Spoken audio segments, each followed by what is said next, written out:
𝓤𝓾𝓷𝓷𝓷 and good morning, brothers and sisters in the Dhamma. Welcome back to another week of Sunday Pūjā in Unison and online Dhamma sharing, organized by Mahasatipatthana Buddhist Society and initiated by Theravada Buddhist Council of Malaysia. Today is the 22nd of October, 2023. We hope everyone is still staying safe, well, and happy. Today's session, we shall have our Sunday Pūjā led by Sister Doris, Sister Mingxi, and Sister Lily. And then followed by a Dhamma sharing conducted by Brother Ananda Fong. Without further ado, we shall begin with the offerings to Lord Buddha led by Sister Doris. Over to you, Sister Doris. Thank you, Sister Amber. 𝓢𝓾𝓷𝓲𝓪. Good morning to all brothers and sisters who are able to gather and join this Sunday Pūjā. Let us calm our minds and reflect on the meanings of the offerings. Offering of lights. May we offer these candles burning brightly out of deep respect and veneration to our enlightened Master, the Buddha. May this light symbolically guide us to the light of the Dhamma, which dispels the darkness of greed with the light of generosity, the gloominess of hatred with the light of love, and the darkness of ignorance with the light of wisdom through the Buddha, Dhamma, and Sangha. Offering of joss sticks and incense. May we offer these joss sticks and incense out of deep respect and veneration to our Blessed Master, the Buddha. May the fragrance of these joss sticks and incense be pleasing unto the gods and devas. May our good deeds be like the fragrance of these joss sticks, cultivating compassion, patience, tolerance, understanding, and love towards all living things. Offering of water. May we offer this water to symbolize our aspiration to cultivate the virtues of calmness, clarity, and purity. Let it remind us to diligently cleanse ourselves of our spiritual defilements and delusion through the cultivation of generosity, compassion, and wisdom. Offering of flowers. These flowers too we offer out of deep respect and gratitude to our compassionate Master, the Buddha. These flowers, sweet, beautiful, and choice, are clustered at the feet of our noble Master. Beautiful as they are now, they will soon, with passing of time, wilt and fade and be cast away. Reflecting thus on this very nature of unsatisfactoriness, impermanence, and soullessness, let us tread the path shown by the Buddha for the removal of suffering, attachment, and clinging here and now. Let us compose our minds and turn our attention to the service wholeheartedly. Let us all say sadhu 3 times before commencing with the opening salutation. Sadhu, sadhu, sadhu. Namo tassa bhagavato arahato samma sambuddhassa. Namo tassa bhagavato arahato samma sambuddhassa. Namo tassa bhagavato arahato samma sambuddhassa. Buddhang saranang gacchami, Dhammang saranang gacchami, Sanghang saranang gacchami, Dutiyampi Buddhang saranang gacchami, Dutiyampi Dhammang saranang gacchami, Dutiyampi Sanghang saranang gacchami, Tatiyampi Buddhang saranang gacchami, Tatiyampi Dhammang saranang gacchami, Tatiyampi Sanghang saranang gacchami. Panatipata veramani sikkhapadang samadhiyami. Adinna dana veramani sikkhapadang samadhiyami. Kamesu miccācara veramani sikkhapadang samadhiyami. Musavada veramani sikkhapadang samadhiyami. Sura meraya majja pamadatthana veramani sikkhapadang samadhiyami. Itipiso bhagava arahang samma sambuddho Vijja charana sampanno sugato lokavidu anuttaro purisa dhammasarati sattha deva manussanang buddho bhagavati swakhato bhagavata dhammo sandittiko akhaliko ehi passiko opanayiko paccattang veditabbo vinyuhiti supatipanno bhagavato savaka sangho ujupatipanno bhagavato savaka sangho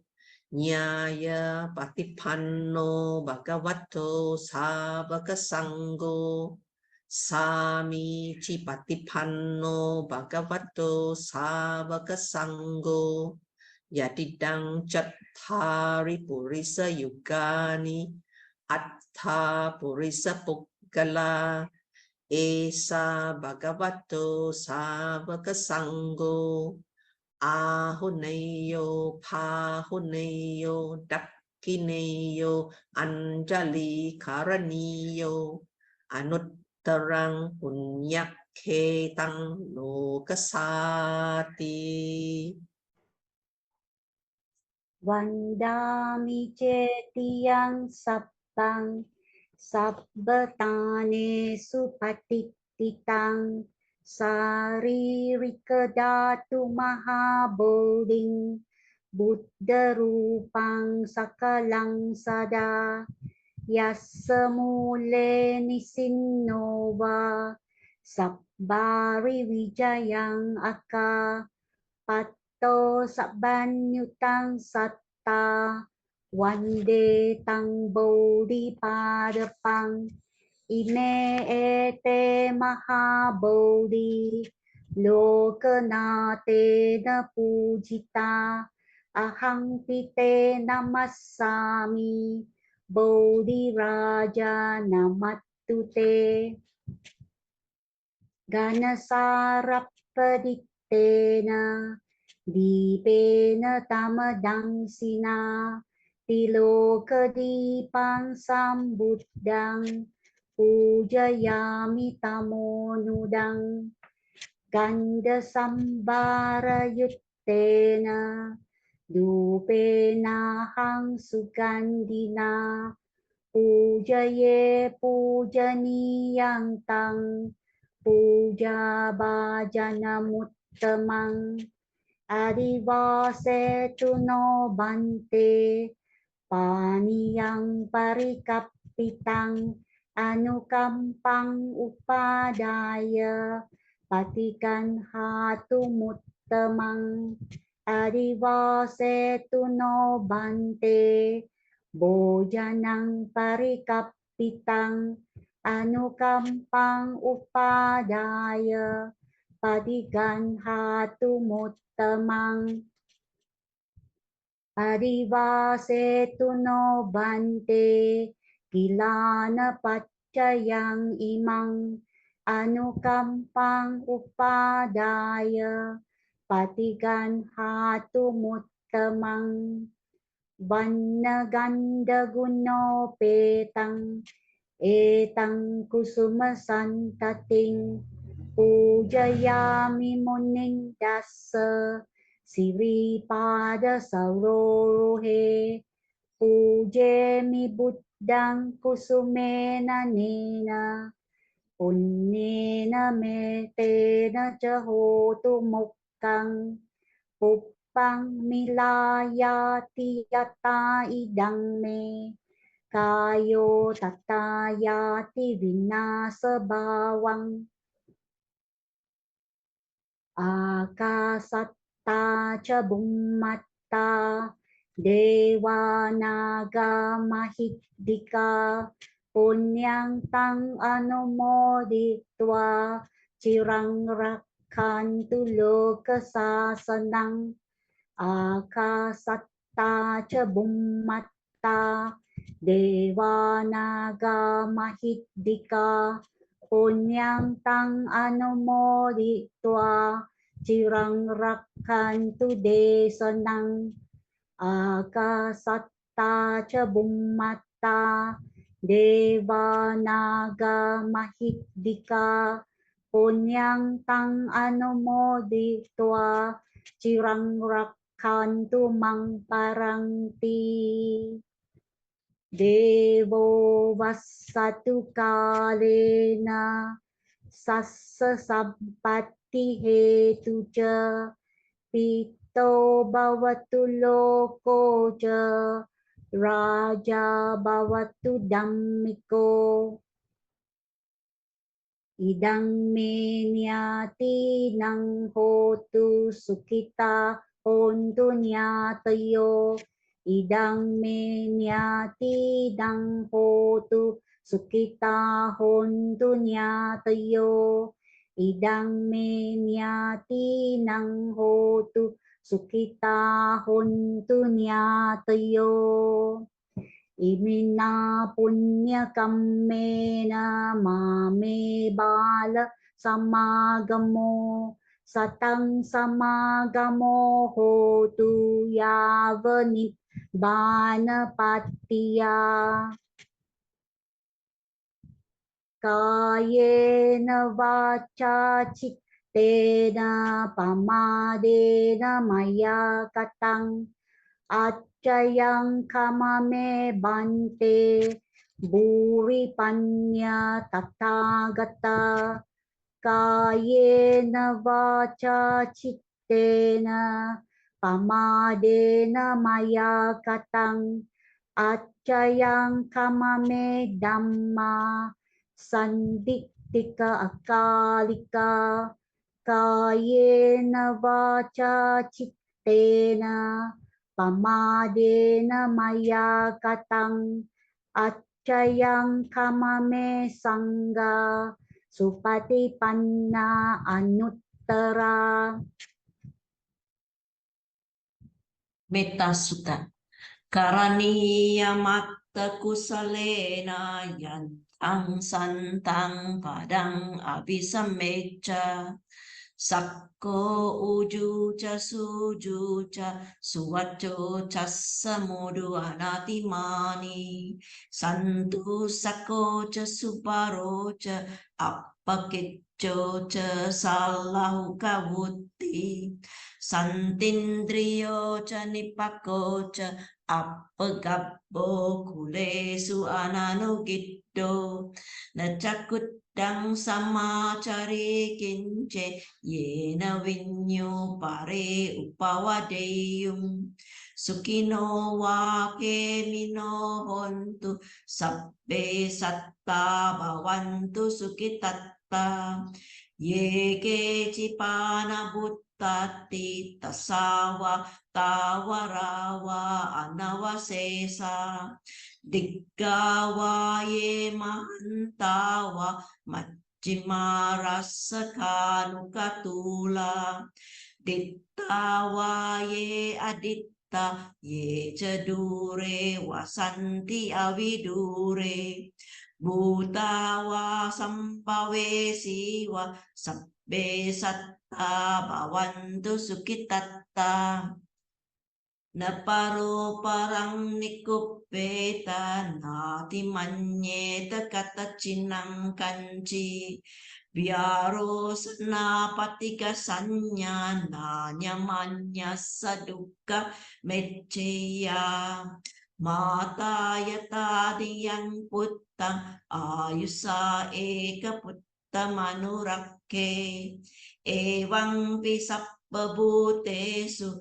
manasang bhavaye aparimanang Mettanca sappalokasmin manasang bhavaye aparimanang Uddang adoca tiriyanca asambadang averang asapattang Dittang carang nisinova sayano vaya watasa vigatamiddo Etang satin aditteya brahmametang viharang idamahu Dittinca anupagamma silawa dassanena sampanno kame suvineya gedang nahi jatu gappaseyang punareti Etena satcha vaccena sotite hotu sappada Etena satcha vaccena sotite hotu sappada Etena satcha vaccena sotite hotu sappada Sadhu, sadhu, sadhu.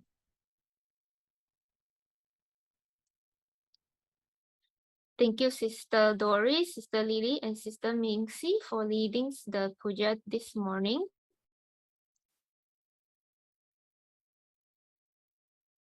So moving on with the Dhamma sharing of the week, we have Brother Ananda Fong with us today, sharing the story and his insights on the topic of Siddhattha Gotama's first meditation.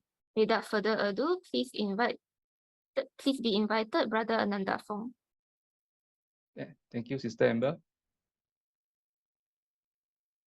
I'll do a short puja before the sharing. Namo tassa bhagavato arahato samma sambuddhassa. Namo tassa bhagavato arahato samma sambuddhassa. Namo tassa bhagavato arahato samma sambuddhassa. Buddhang dhammang sanghang namasami. As was introduced, this morning's topic is called Siddhattha Gotama's first meditation. Not that I didn't use the word Buddha, because at the time he was a young child, he was still Prince Siddhartha, and he had not attained enlightenment yet. Now we start off with the build-up of the recollection as to why the Buddha later on, or rather the Bodhisattva, referred to this incident. We start off with Prince Siddhartha wanting to renounce the world, and at the top of the page from the Mahasacaka Sutta, Majjhima Nikaya Sutta number 36, it has been recorded that the Bodhisattva said, I put on the orb robe and went forth from the home life into homelessness. So this is the clear indication that he renounced the world at a time. And once he renounced, he transformed himself from Prince Siddhartha to ascetic Gotama or Samana Gotama. So having gone forth in search of what might be skillful, seeking the unexcelled state of sublime peace, I went to 𝓟𝓾𝓷𝓷. And on arrival, said to him, Friend Kalama, I want to practice in this doctrine and discipline. Now, two aspects of this. 𝓟𝓾𝓷𝓷, well, why did the ascetic Gotama or Samana Gotama go to seek out 𝓟𝓾𝓷𝓷? 𝓟𝓾𝓷𝓷 at the time was a well-known teacher, and it is quite logical that if we want to find out things, we would try to seek out a teacher, and perhaps the teacher may know something that we don't, and we can learn from that teacher. So it was in a hope that 𝓟𝓾𝓷𝓷 was able to teach what ascetic Gotama was seeking. The other aspect on this particular page, the last sentence, I want to practice in this doctrine and discipline. Now, it should be noted that even as a Buddha, when he taught, he referred to his own teachings as doctrine and discipline, or in Pali, Dhamma Vinaya. In fact, all the teachers, contemporary teachers during the Buddha's time, referred to their teachings as Dhamma Vinaya, or doctrine and discipline. So whenever we hear the word Dhamma, it does not mean it is the Buddha's teaching. It could be some teacher's teaching. So our next question should be, who is the teacher? Whose doctrine and discipline are you referring to? We have to make that clear. Otherwise, we misunderstand that everything Dhamma is referring to the Buddha's teaching. So moving on, it was not long before I quickly learned the doctrine. As far as mere lip reciting and repetition, I could speak the words of knowledge, the words of the elders, and I could affirm that I knew and saw, I along with the others, and so on. And so it was not long before I quickly entered and dwelled in that Dhamma. In that Dhamma, it means 𝓟𝓾𝓷𝓸𝓷 Dhamma. Having realized it for myself through direct knowledge, I went to him and said, "Friend Kalama, is this the extent to which you have entered and dwell in this Dhamma, having realized it for yourself through direct knowledge?"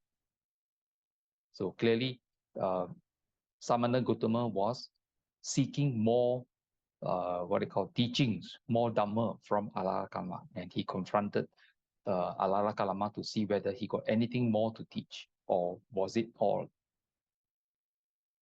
So yes, my friend, 𝓟𝓾𝓷𝓸 said, this friend is the extent to which I too have entered and dwelled in this Dhamma, having realized it for myself through direct knowledge. It is a gain for us, my friend, a great gain for us that we have such a companion in the holy life. So obviously, 𝓟𝓾𝓷𝓸 was not jealous. He was in fact very happy that a student of his was able to reach up to his level in terms of understanding and so on. So the Dhamma I know is the Dhamma you know. The Dhamma you know is the Dhamma I know.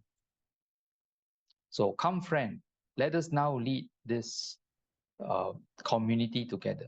So this was an invitation by 𝓟𝓾𝓷𝓸 to co-teach the students under them. So in this way did 𝓟𝓾𝓷𝓸, my teacher, place me, his pupil, on the same level with himself and pay me great honor. But the thought occurred to me, this Dhamma does not lead to disenchantment, to dispassion, to cessation, to stilling, to direct knowledge, to awakening, nor to unbinding. And binding here, reading, means talking about Nibbana, but only to reappearance in the dimension of nothingness. So dissatisfied with that Dhamma, I left. Now, the statement here, the Dhamma only to reappearance in the dimension of nothingness. Now, it is clear that later commentators would refer to this aspect as deep meditation, not to the aspect of arupa jhana. In fact, the term arupa jhana is a commentary term not used by the Buddha. In the suttas, the arupa aspects are to do with a kind of meditative base, okay, or ayatana. So it's an arupa ayatana. So those who are able to meditate to this extent on passing away will likely be born in the arupa lokas, the formless realms, way above the Brahma realms. Now, continuing, in search of what might be skillful, seeking the unexcelled state of sublime peace, I went to 𝓤𝓾𝓷𝓲𝓪, and on arrival said to him, "Friend Uddaka, I want to practice in this doctrine and discipline." So after 𝓟𝓾𝓷𝓸, he wouldn't give what was sought by Samana Gotama. He went to another teacher, 𝓤𝓾𝓷𝓲𝓪. And similarly, now when this was said, now of course, Samana Gotama was able to learn everything that 𝓤𝓾𝓷𝓲𝓪 was able to teach. And we fast forward, and when this was said, Uddaka declared the dimension of neither perception nor non-perception.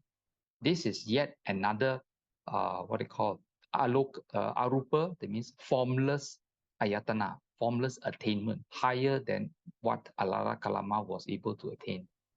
Also, on passing away, if anyone achieving this ability would be born very, very high up in the 31 planes of existence. You're talking about way above the Brahma realms or into the formless realms. So I went to 𝓷𝓾𝓷𝓪 and said, friend 𝓷𝓾𝓷, is this the extent to which Rama entered and dwelled in this Dhamma, having realized for himself true direct knowledge? Yes, my friend, this friend is the extent to which I too have entered and dwelled in this Dhamma, having realized for myself true direct knowledge. So again, 𝓷𝓾𝓷𝓪 mentioned that this is all that he knew, and he had already taught Samana Gotama.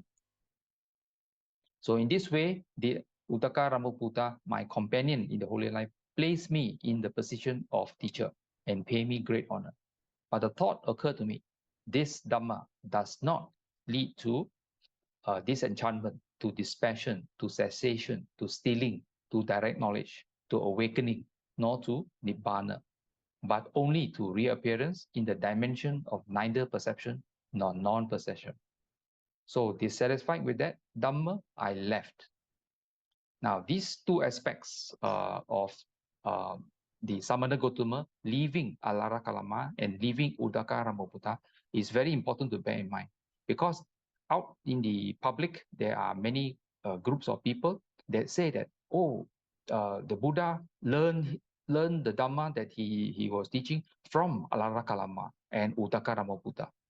This sutta clearly disputes that assertion, because Samana Gotama left them because they couldn't teach him what he wanted. So in search of what might be skillful, seeking the unexcelled state of sublime peace, I wandered by stages in the Magadhan country. So it's a southeastern portion with respect to the Sakya kingdom.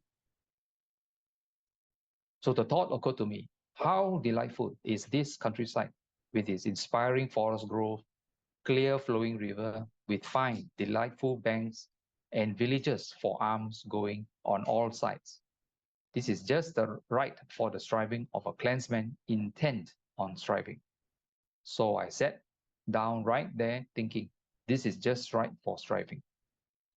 So at this stage, Samana Gotama did not wish to seek any more teachers, and he was looking for a place to strive.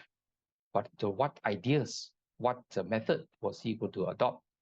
And of course, he followed the prevailing ideology at the time among truth seekers, that they would practice asceticism. So I thought, suppose that I clench my teeth and pressing my tongue against the roof of my mouth were to beat down, constrain, and crush my mind with my awareness. So clenching my teeth and pressing my tongue against the roof of my mouth, and so on. Now, Sutta continues and describes various kinds of practices, all ascetic practices, which tends to beat down the body. He also practiced this aspect. I thought, suppose I were to take only a little food at a time, only a handful at a time of bean soup, lentil soup, veg soup, or pea soup. So over time, my body became extremely emaciated, simply from eating so little. My limbs became like the jointed segments of vine stems or bamboo stems. My backside became like a camel's hoof. My spine stood out like a string of beads. The ribs jutted out like the jutting rafters of an old rundown barn. Now, on this page, the top right photograph clearly does not show a Buddha. Many Buddhists have mistaken this for Buddha, especially depending on other versions of this picture, where showing skin and bone of the practitioner, especially when they put a halo around the head. So they assume this must be the Buddha and they pay respect. Well, this is clearly ascetic Gotama, who has not gained enlightenment yet. He was going through his 6 years of ascetic practices, and his body was extremely emaciated. The gleam of my eyes appeared to be sunk deep in my eye sockets, like the gleam of water deep in a well. The skin of my belly became so stuck to my spine that when I thought of touching my belly, I grabbed hold of my spine as well. And when I thought of touching my spine, I grabbed hold of the skin of my belly as well. If I urinated or defecated, I fell over on my face right there. So the bottom right of this page clearly shows another artistic rendition of the Bodhisattva, the ascetic Gotama, striving, and you can count his ribs and so on. And this, although the artist, out of respect, put a halo, many Buddhists assume that this picture is of the Buddha, which is wrong. This is just ascetic Gotama going through his ascetic practices. Now, after pushing the ascetic practices to the extreme, he reflected, I thought whatever Brahmans or contemplatives in the past have felt painful, racking, piercing feelings due to their striving, this is the utmost. None have been greater than this. Whatever Brahmans or contemplatives in the future will feel painful and so on, this is the utmost. None will be greater than this. Whatever Brahmans or contemplatives in the present are feeling painful, racking, piercing feelings due to their striving, this is the utmost. None is greater than this. So ascetic Gotama clearly realized that he had pushed the practice through the limits, and he reflected that those in the past must have done similarly, and you cannot push it any further, because beyond that is called death, because you have pushed your body until the body cannot support itself. And those in the future who will try this will similarly experience this issue. And in the present, like he has been doing, he has pushed it to the extreme in terms of this ascetic practice. So none can say that he didn't try following this, what I call method of practice. Now, this reflection clearly shows that he was becoming aware that he had pushed this practice to the extreme and that it did not give him any benefits. That means there were some issues with this practice. So in that particular sutta, in the 𝓤𝓷𝓷𝓷 Sutta, when the Buddha was talking to Venerable Sariputta, the Buddha said, Sariputta, I did not achieve any superhuman distinction in knowledge and vision worthy of the noble ones by that conduct, that practice, that grueling work. Why is that? Because I didn't achieve that noble wisdom that's noble and emancipating, and which leads someone who practices it to the complete ending of suffering. So this is a very important portion. He realized, since he has pushed it to the extreme of ascetic practices, he did not gain any special distinction in knowledge and vision worthy of the noble ones. So he is coming to a conclusion that obviously the ascetic practices, which was the so-called prevailing philosophy among practitioners in those days, was actually useless. And then when he sat down further, I recall sitting in the cool shade of a rose apple tree while my father, the 𝓤𝓾𝓷𝓲𝓼, was off working. This is back to the Mahasaccaka Sutta. Now, this recollection is very, very important, and that they was able to give a way out or another way of striving to attain enlightenment. The following pages are quoting from another source of the story, not from the Pali Tipitaka, but from Mahayana Sutras. And the title, The Story of the Plowing Match.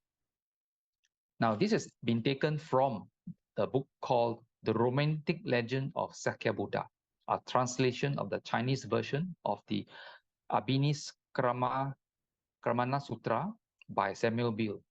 And this book was published in 1875.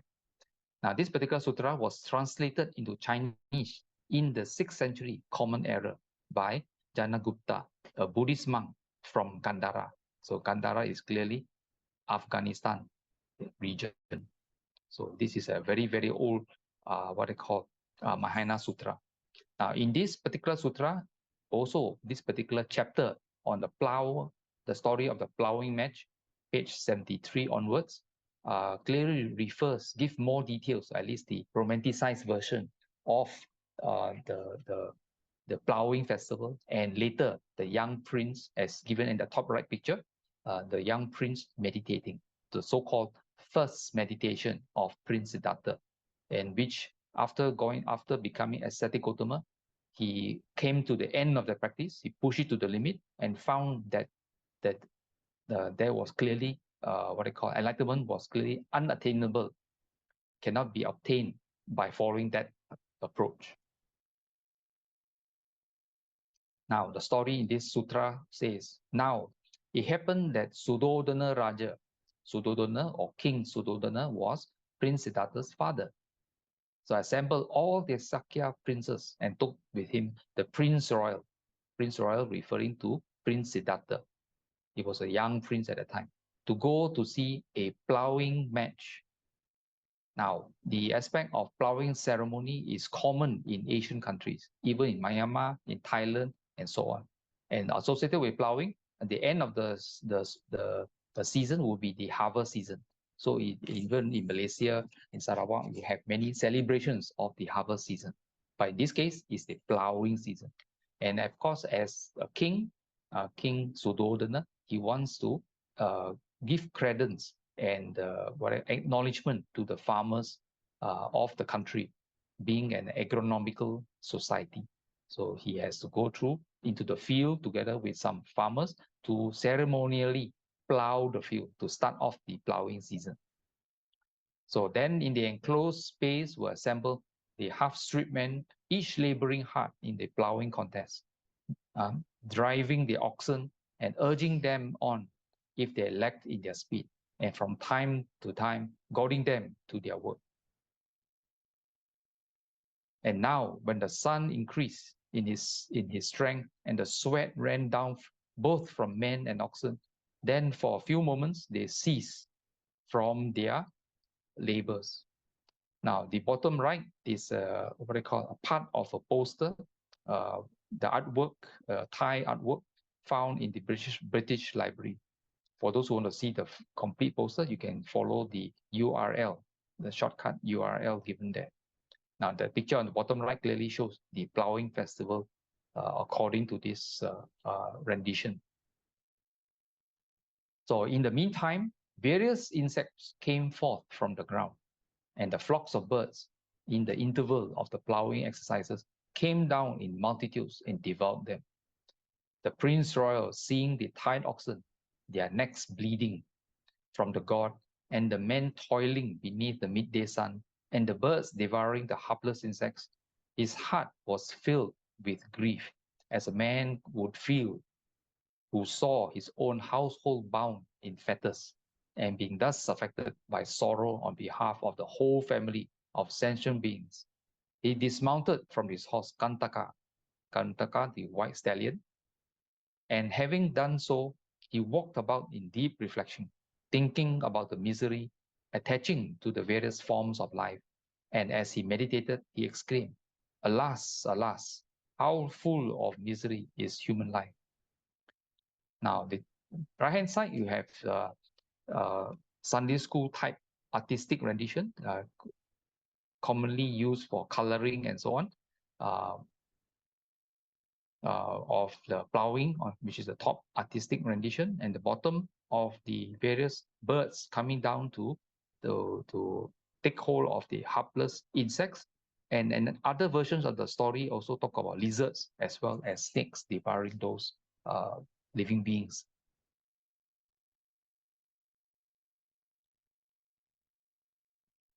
What unhappiness there is in birth and death, old age and disease, and in the midst of all this wretchedness to know of no means of escape or deliverance.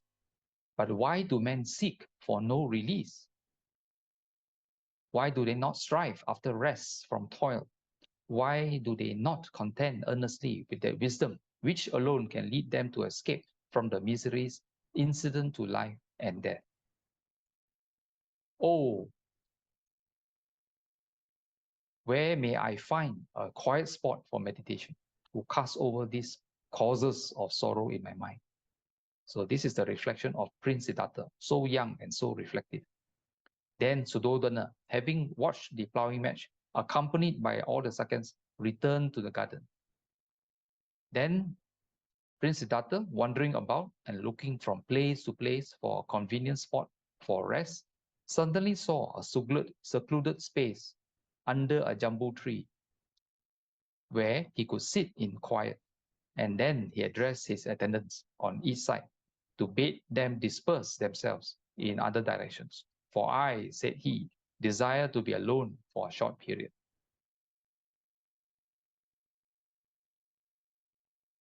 So then gradually approaching the tree, he sat down beneath its shade with his legs crossed and began to think upon the subject of the sorrows and pain belonging to every form of life. And then through the power of the love and pity which these reflections produced in his heart, he was wrapped into a state of unconscious ecstasy. And finally, by separating his thoughts from every kind of impure or worldly taint, he reached the first condition of jhana. The spelling here, Dhyana, is the Sanskrit, Romanized Sanskrit spelling of the Pali, Jhana, in brackets given. So at this time, there happened to be 5 rishis or 5 wise men flying by means of their spiritual prowess through the air, possessed of great energies and thoroughly versed in the Shastras and the Vedas. These are the ancient Brahmanical texts. They were going from the south towards the north. And when they arrived just over the jambu tree in the garden aforesaid, wishing to go onwards, suddenly they found themselves arrested in their course. So obviously, when they were using their psychic powers to fly from the south to the north, they happened to pass over this jambu tree. Suddenly, their flight path was disturbed. They couldn't continue in their using their psychic powers. Then they said one to the other, to another, how is it that we, who have in former times found no difficulty in flying through space and reaching even beyond Sumeru to the palace of Vaisravana and even to the city of Akavanta and beyond, and even to the abode of the Yakas, yet now find our flight impeded in passing over this tree? By what influence is it that today we have lost our spiritual power? So then this group of wise men, looking downwards, beheld the prince underneath the tree, sitting with his legs crossed, his whole person so bright with glory that they could with difficulty behold him. Then these rishis began to wonder, who can it be? Is it Brahma, Lord of the world? Or is it Kshatrādeva, Lord of the Kamaloka? Or is it 𝓟𝓾? Or is it Vaisravana, the Lord of the treasuries? Or is it Chandradeva? Or is it Suryadeva? Or is it some Cakravartin Raja? Or is it possible that this is the person of a Buddha born into the world?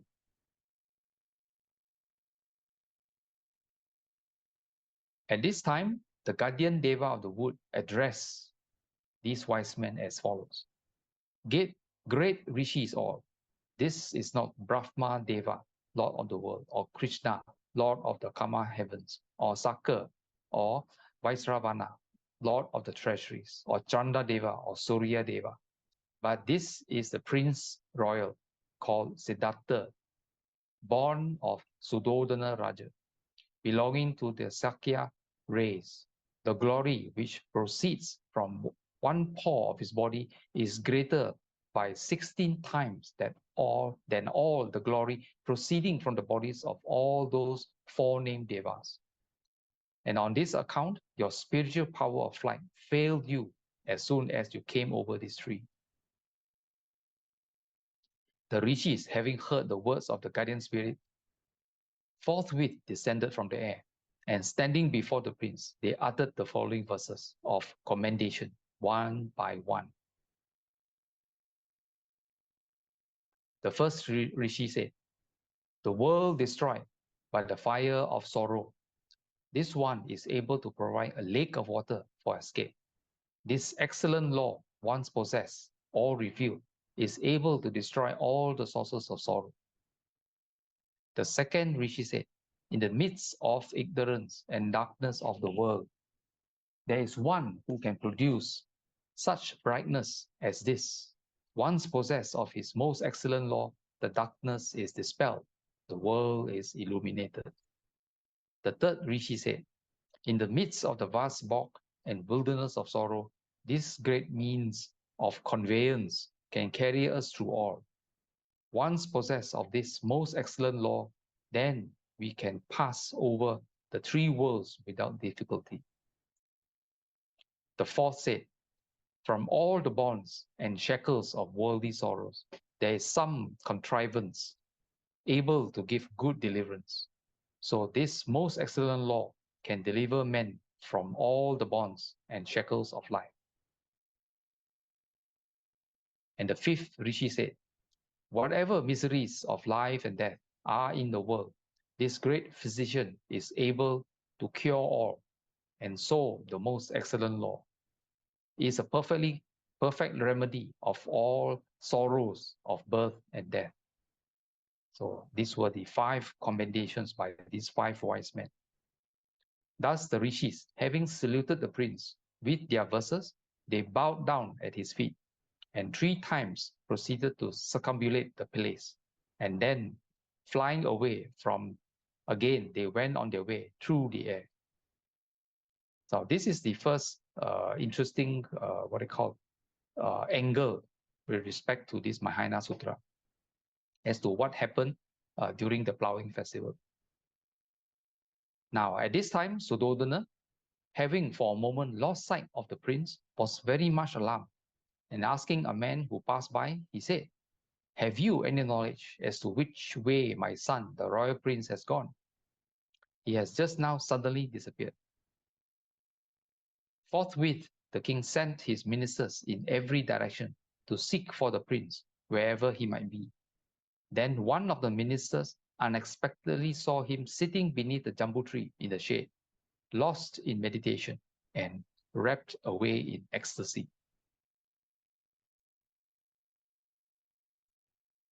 Moreover, he saw that the shadows of the other trees had turned, but the shadow of the jambu tree alone remained, overshadowing the form of the prince. Now, the earlier interesting aspect was the prince's meditation was able to interfere with the 5 wise men's psychic ability to fly through the air. This portion of the sutra talks about the unmoving shadow of the jambu tree under which the Prince Siddhartha was sitting meditating. The other trees nearby, because it was already past noon, therefore the shadows will be formed and moving. But this shadow of the jambu tree did not move. Yet another miracle. So then the minister, beholding this miraculous circumstance, was filled with exultation and joy. And going away on foot, he summoned the king to the spot and said, the son of the Maharaja is now dwelling beneath the shade of the jambu tree, wonderfully seated, with his legs crossed, lost in meditation and ecstasy. The brilliance of this person, like the brightness of the sun or moon. This, in truth, is the great master, from whom the shadow of the tree turns not away. Oh, would that king himself come and see, and say what means this wonderful appearance of the prince. So bright his body that he resembles Mahabrahma, or 𝓟𝓾𝓷𝓷𝓷, god of the Tavatimsa. So wonderful the brilliancy of his spiritual splendor that this lights up with glory all that would. So the bottom right picture is show a typical shadow when the sun has passed noon, typical shadow which we see every day. Now, Suddhodana Raja, having heard this intelligence, immediately went to the spot beneath the jambu tree, and there he beheld his son sitting cross-legged beneath the tree, just as in the darkest night, a burning mountain belching forth fire from its summit is visible, or as suddenly from the black clouds the bright moon emerges, or as a lamp shines in the dark room. Then the Raja, having witnessed the sight, was filled with awe. The hairs on his body were ruffled and stood erect, whilst he bowed down at the feet of his son and filled with inexpressible joy, exclaimed, Sadhu, Sadhu, my son, has indeed great personal merit. And then he added these verses: as the flaming top of a mountain in the night, or as the full autumn moon in the midst of darkness, so beholding my son as he sits in meditation, every hair of my body is imperceptibly moved. Then the king again bowed at his son's feet and added this gatha, this poem: I now bend this body of mine before the 1,000 radiated excellent foot.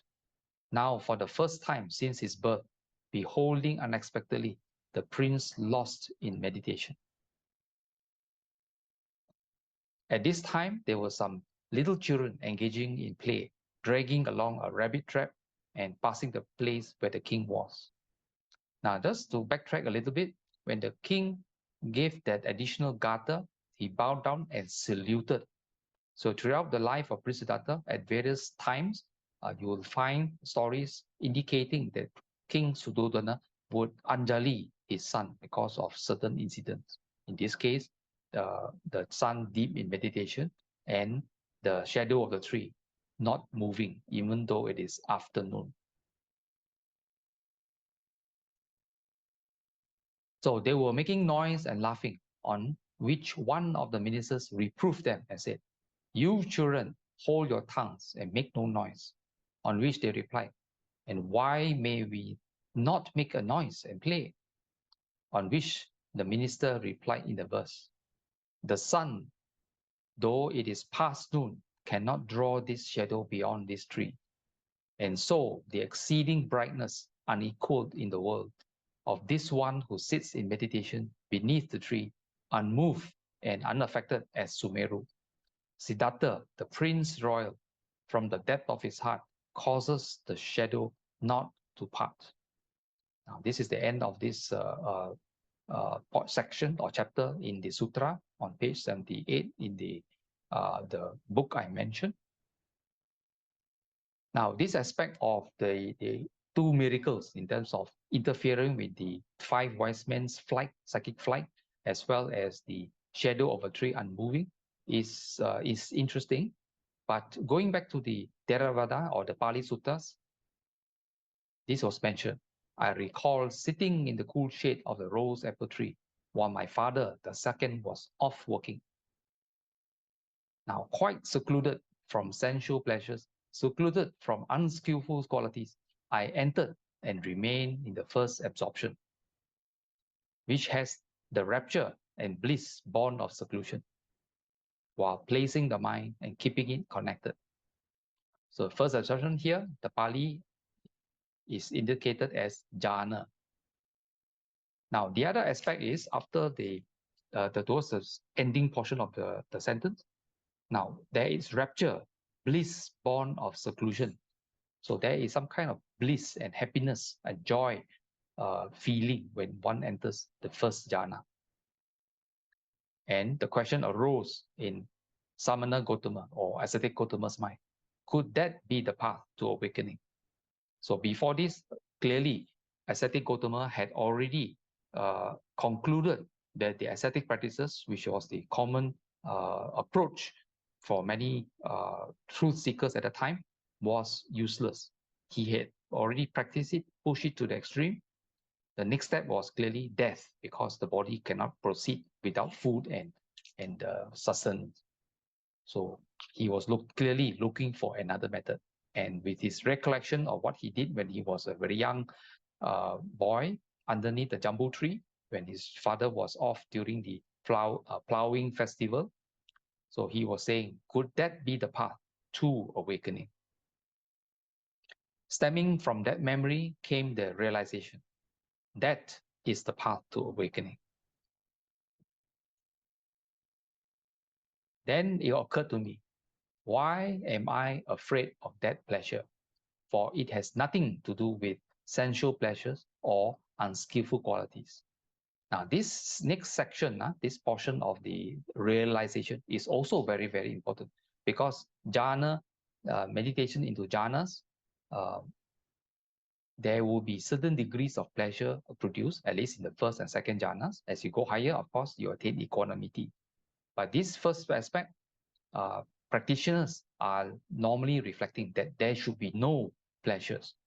But then, as Siddhattha Gotama said, why am I afraid of that pleasure?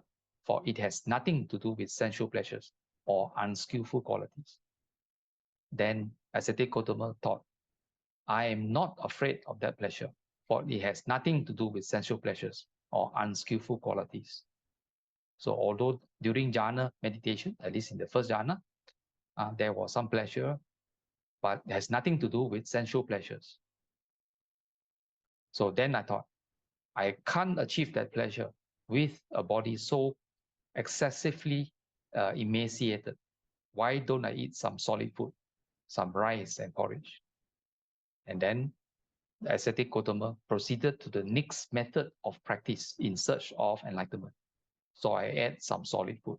So over time, he was able to rebuild his extremely emaciated body.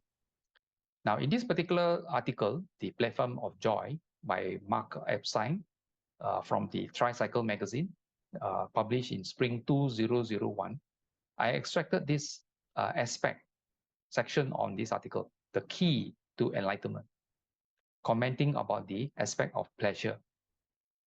Now, the road to enlightenment lay in this direction. The Buddha discovered, not in self-abnegation, okay, not in self-abnegation, then not destroying yourself, rather than existing in a state of reactivity, fighting against reality or clinging to it as it inexorably changes. The Buddha discovered that relaxing into his own being permitted him to relate to the world with an openness and acceptance that had been missing. While it was threatening to his followers, his path to awakening meant deepening internal experience. It meant developing more of an insight through thinking, exploring happiness and pleasure born of seclusion. It meant building upon a capacity for joyful experience that was inherent to who he already was. This is what marked the Buddha as a great psychologist. He was not afraid to go on a more individual direction, although it was counter to the prevailing wisdom of the time. Now, this was a seed of what became known as the Buddha's middle path, and he taught it with great distinction and consistency for the rest of his life. Now, here the aspect is not to push away, but to relax into your own being, to be aware of what comes up, but not being attached. That's the key thing. Now, in another article, also from Tricycle, Awakening Through the Jhanas by Professor Sarah Shaw in August 2022, the overlooked factor of awakening. Now, joy is central to the jhanas and to awakening. The Sri Lankan Buddhist scholar, Venerable 𝓟𝓾𝓷𝓫𝓪𝓏, some of you may remember, the Venerable Dr. 𝓟𝓾𝓷𝓫𝓪𝓏 is the author of What the Buddha Taught. Okay. Now, said years ago that Buddhism always gets such a reputation for going on about suffering. But people forget that the central factor for awakening, the fourth out of the seven, is joy. Now, factor for awakening, you're referring to the Bojjhanga. In this case, the seven factors are like the Satta Bojjhanga. Now, the fourth out of the seven is joy. Now, it's the most important thing that you can have in Buddhist practice. And Rahula said it was the hallmark of the Buddhist path at every stage. So that aspect of the realization by Samana Gotama is very important. Now, of course, some of you may be wondering, what are the seven awakening factors, the Satta Bojjhanga? Here we have the Sati, mindfulness, Dhamma Vichaya, investigation of principles or investigation of Dhamma, Viriya being energy, Piti, rapture. And the paragraph above said fourth out of the seven. Fourth here is to do with Piti, rapture or joy. Tranquility, Passaddhi. Immersion or concentration in Pali is Samadhi. And equanimity, Upekkha. This particular list, I've got it from the 𝓟𝓾𝓷𝓷𝓷 Sutta from the Samyutta Nikaya, chapter 46, Sutta number 38. Of course, this is not the only sutta which mentions the 7 awakening factors. But interesting, in this particular sutta, you notice the name 𝓟-nivarana. Nivarana means what they call hindrances, you know, the pancha nivarana. So this sutta is called 𝓟-nivarana. That means no hindrances, no obstacles. And this sutta proceeds to talk about the elimination of the 5 hindrances and then proceeds to reveal the 7 awakening factors that leads one to enlightenment. Now, moving back to the Mahasaccaka Sutta. So when Samana Gotama started taking food to strengthen his body, now the 5 monks had been attending on me, thinking, if Gotama, our contemplative, achieves some higher state, he will tell us. But when they saw me taking some solid food, some rice and porridge, they were disgusted and left me thinking, Gotama, the contemplative, is living luxuriously. He has abandoned his exertion and is backsliding into abundance. So the rest of the 5 ascetics still held on to the idea that the prevailing method of ascetic practice would lead one to enlightenment. But Samana Gotama had already realized that he had already pushed that practice to its ultimate, and there was nothing after that except death. So that's why he changed his method and started strengthening his body, trying to build up his extremely emaciated body. So here are some renditions along the way, going for Pintachara and eating rice and porridge and building up the strength of his body. Here is some famous photos or artistic rendition of Sujato offering milk rice to the Bodhisattva when he was wandering at a banyan tree. In this top right picture, you can see the river next to this banyan tree. Now, this is not the Buddha. This is still Samana Gotama or ascetic Gotama. That river is 𝓤𝓷𝓷𝓷 River. Nearby to this banyan tree is what we call today the Bodhi tree. So this is yet another artistic rendition. Yet it is not the Buddha, but this is Samana Gotama. And at the bottom, yet another. In all the characteristics of this artistic rendition, all of them indicate that there is a halo around ascetic Gotama. And most Buddhists would mistakenly assume that this is the Buddha, which actually is not. He has not attained enlightenment. And then, of course, shortly after consuming the milk rice offered by Sujato, you know about you can recall the so-called the miracle of when the ascetic Gotama threw this bowl into the river 𝓤𝓷𝓷𝓷, the bowl flowed upstream. And later he went to a nearby pipal tree, got some freshly cut grass and proceeded to meditate. And this is the scene, victory against the forces of evil. This is the scene on Vesak Eve evening, when he was able to go into the jhanas and so on, and where Mara, his own personal defilements, as well as the deity Mara, came to try to dislodge the Bodhisattva from this pipal tree, from that seed. At that time, the Bodhisattva was not enlightened, so the tree is called the pipal tree, not the Bodhi tree, because he had not attained enlightenment yet. And going to the first watch, second watch, and third watch of the night, on early Vesak morning, ascetic Gotama or Samana Gotama attained Buddhahood, or became the Buddha, became a Samma Sambuddha. Samma meaning fully, completely, or perfectly. Sam meaning self, and Buddhahood or Buddha meaning awakened.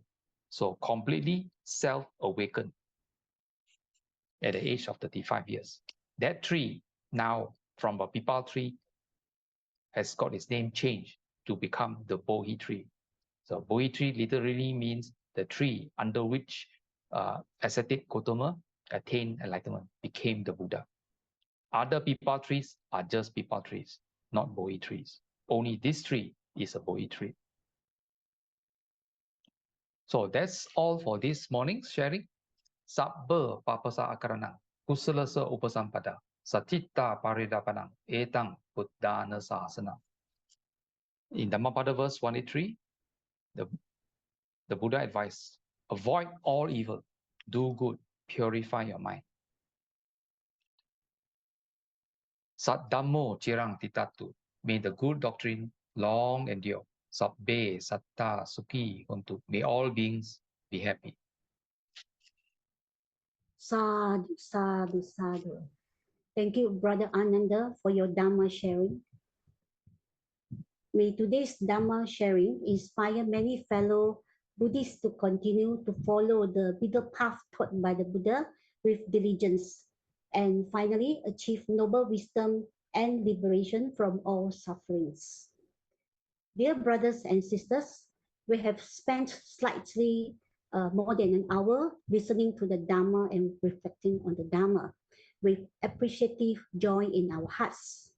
As such, let's dedicate the merits accumulated to all beings, seen or unseen, living near or far, born or coming to birth.